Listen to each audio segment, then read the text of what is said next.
की सच्चाई सच छुपने नहीं देंगे। चौकीदार, अरे असली चौकीदार कौन? आज 28 फरवरी है और आप ये देखें कि तमाम मीडिया जो दिखा रही थी, असली चौकीदार ये खड़ा है, सरहद तुम्हारी है, जमीन तुम्हारी है।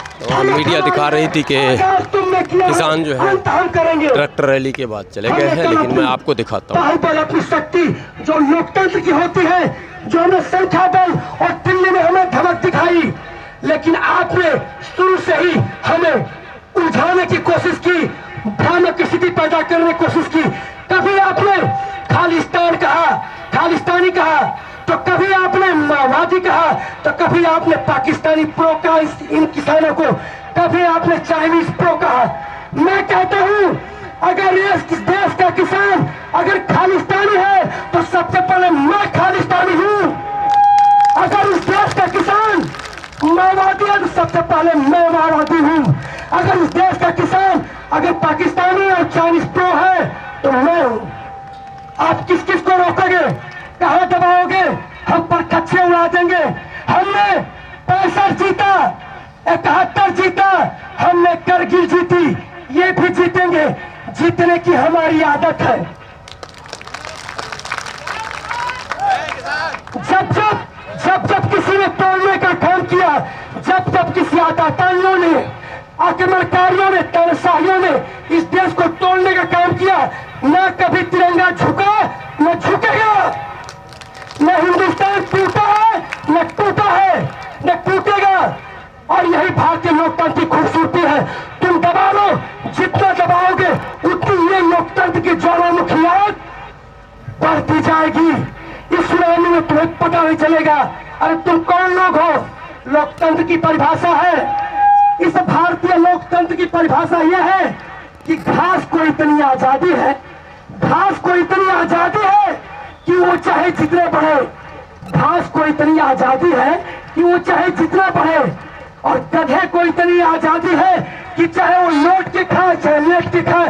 तुम गधे हो, काला भैंस के बराबर हो। मुझे कहते हैं, हमें कहते हो किसानों को पता नहीं है, हम जानते हैं, हम सब पोल पट्टी तुम्हारी जानते हो। तुमने क्या मेरी पुस्तकों में कहा था? स्वामीनाथन आयोग की रिपोर्ट आपने हमें दिया। स्वामीनाथन आयोग की रिपोर्ट में ऐसा कहीं भी इस कानून का जिक्र नहीं है। आपने क्यों तीनों कानून काला कानून लाए? क्या उस आईएएस से आप ज्यादा पढ़े लिखे? एक आयोग बैठा था, उसमें किसान थे, वैज्ञानिक थे, सारे बुद्धिजीवी थे। जब उन्होंने मांग कहा ही तब ये बिल क्यों लाए? उसी दिन से आपका बिल एक काला कानून हो गया। फिर आपने दूसरी गलती करी कि रात के अंधेरे में गलियारे में चुपके से रात को 8 बजे आप बिल लाते हो अध्यादेश के माध्यम से। नोना की सरकार को ये अधिकार है कि अध्यादेश लाए, लेकिन मैं पूछता हूं इन स्थितियों परिस्थितियों में क्या देश में आपात कानून था? आप लाते जो स्वस्थ मजबूत लोकतंत्र की परंपरा है कि आप सबसे चर्चा करते, किसानों से पूछते, किसान नेताओं से पूछते, किसी वैज्ञानिकों से पूछते, बुद्धिजीवियों से पूछते, फिर लाते सदन के दोनों सदनों पर रखते, चर्चा होती, परिचर्चा होती। फिर उसके बाद क्या जरूरत पड़ी थी? आपने नोटबंदी किया, कहा कि भ्रष्टाचार खत्म हो गया, हुआ? आपने कहा 2 करोड़ रोजगार दूंगा, युवाओं को दिया। आपने कहा बीएसएफ, सीआरपीएफ, आईटीबीपी, एसएसबी और जो असम राइफल्स के जवानों को नेशनल पेंशन स्कीम ले लो, हमने ले लिया। क्या हुआ? उस सरहदी जवान को मात्र 600 रुपए मिलते हैं। क्या यही आपकी रस्ती थी? हम कैसे विश्वास कर लें? आप हर चीज आपके अधिकार में लाते हो। ये देश एक कृषि प्रधान देश है। आपने पूरी कृषि को ही कॉर्पोरेट घरानों को बेच दी। यही चौकीदार हो, लानत है। आपने उस दिन भी हमें रास्ता भटकाया, हमें बैरिकेडिंग लगाई, हमारे सभी ट्रैक्टरों को तितर बितर कर दिया। फिर मैं पूछता हूं दिल्ली सरकार से, माननीय सुप्रीम कोर्ट से, लाल किले में सेठ, लाल किले में कैसे चल गया? क्या आपकी ही सुरक्षा है? बैरिकेड टूट 9 बजे यात्रा शुरू हो गई। कौन लोग थे? हम तो 11 बजे 9 बजे यहाँ झंडा लहरा के गए थे। वो लोग कौन थे? आपने क्यों नहीं रोका? क्या आपकी ही सुरक्षा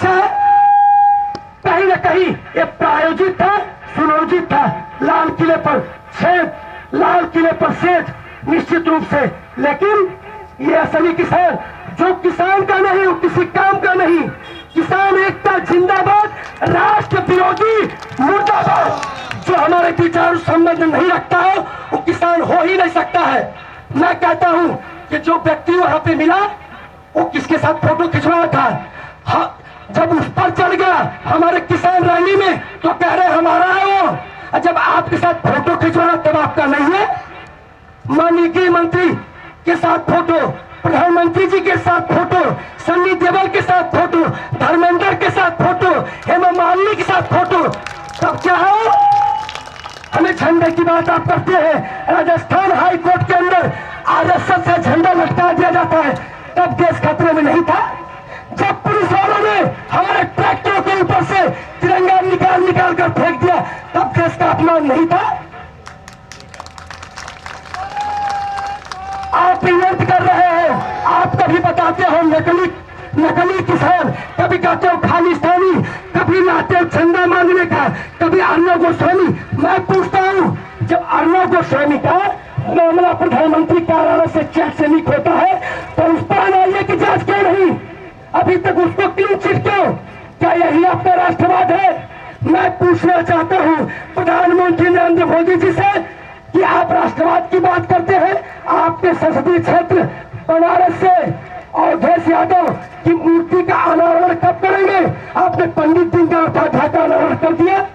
आप रामराज की बात करते हैं, रामराज और शराब एक साथ हो सकती है? आपने कोरोना काल में शराब बेची है, क्या यही आपका रामराज है?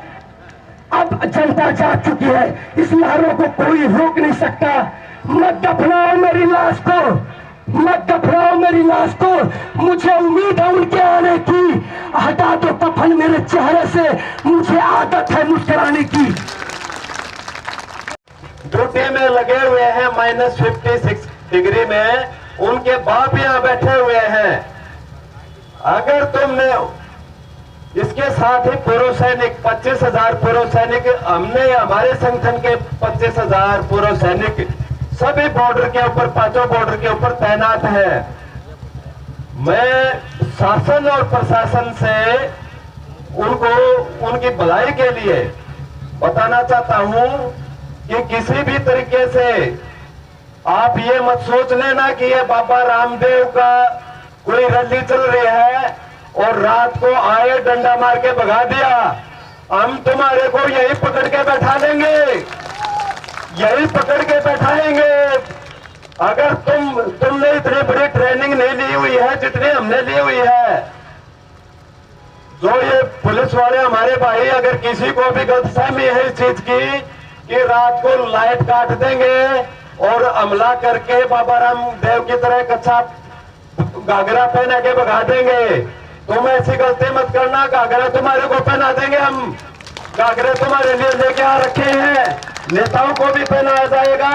और जो भी आदमी, कोई भी प्रशासनिक आदमी ऐसी गलती करेगा उसको घाघरा पहनाया जाएगा। यहाँ पे ऐसी गलती नहीं करनी है। यहाँ पे तुम्हारे जो बुजुर्ग आदमी बैठे हैं वो तुम्हारे बाप भी है, तुम्हारे भाई भी है, छोटे भाई भी है तुम्हारे।